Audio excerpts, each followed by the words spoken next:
নমস্কার। কেমন আছেন সবাই? ভালো আছেন তো? আশা করি ভালোই আছেন, কুশলেই আছেন। এলাম আবার কদিন পরে একটা ছোট্ট গল্প নিয়ে। তা আপনাদেরকে প্রতিবারই বলছি যে এখন গল্পগুলো কিন্তু আমি বিভিন্ন জায়গা থেকে কালেকশন করে করে আনছি। কালেকশন করার জন্য বিভিন্ন লোকের পেছনে দৌড়তে হচ্ছে। কেউ কেউ এগিয়ে এসে নিজের থেকে গল্প দিচ্ছে। তা কদিন আগে একটা বিয়ে বাড়িতে গেছিল। তো সবাই যেমন যায়, এই অগ্রহায়ণ মাসে প্রচুর বিয়ে গেল। একটা বিয়ে বাড়িতে গিয়ে দেখি ভেতরে প্রচুর ভিড়, ঢোকার জায়গা নেই, খাওয়ার জায়গা, কোণে যেখানে বসেছে প্রচুর ভিড়। তা আমি দেখলাম ভিড় একটু কমুক, ততক্ষণ বাইরে দাঁড়াই।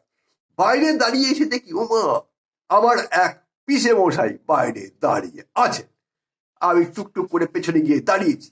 দাঁড়িয়ে গিয়ে পিসে মশাইয়ের কাঁধে একটু হাত দিয়েছি। যেই দাঁড়িয়েছি পেছন ঘুরে তাকিয়েছে, আরে সঞ্জয় যে, কি খবর? আলাম চলছে।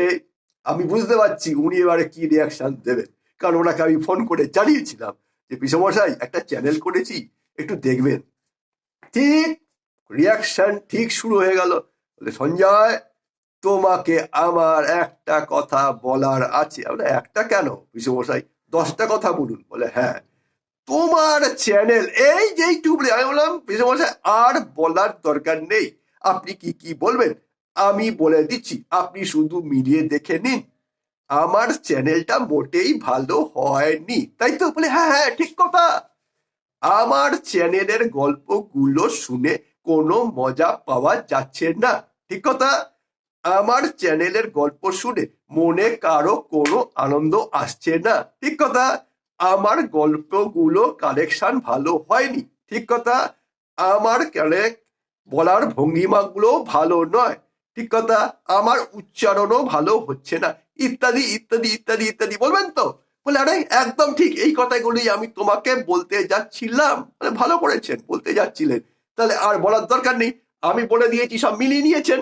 এইবারে একটা কাজ করুন তো, আপনি তো আমার থেকে একটু সিনিয়র, আমাকে একটা গল্প ধার দিন না। গল্প দিতে পারি, তবে বেশি বড় না, খুব ছোট্ট। বলতে পারবে? আলা হ্যাঁ পারবো।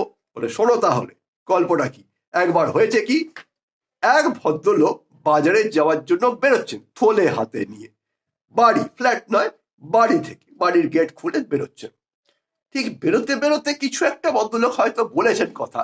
দেখা যাচ্ছে তার ওয়াইফ, ভদ্রলোকের বয়স মোটামুটি 65, ভদ্রলোকের ওয়াইফের বয়স ওই রকম কাছাকাছি। দেখা যাচ্ছে ভদ্রলোকের ওয়াইফ, অর্থাৎ তার বিবাহিত স্ত্রী, দেখা যাচ্ছে তার পেছন পেছন হাঁটা দিয়েছে এবং বলছে কি বললে, কি বললে, কি বললে, কি বললে, কি বললে। আরে ভদ্রলোক কিন্তু থামার নামনি, হরন করে হাঁটা দিয়েছেন। তিনি আর ওয়াইফের কথায় কান দিচ্ছেন না। কি ব্যাপার? ভদ্রলোক কিছুটা বলেছেন, কমেন্ট করেছেন, এবং ওয়াইফ সেইটা শুনে সম্ভবত কিছুটা উত্তেজিত হয়ে পড়েছে।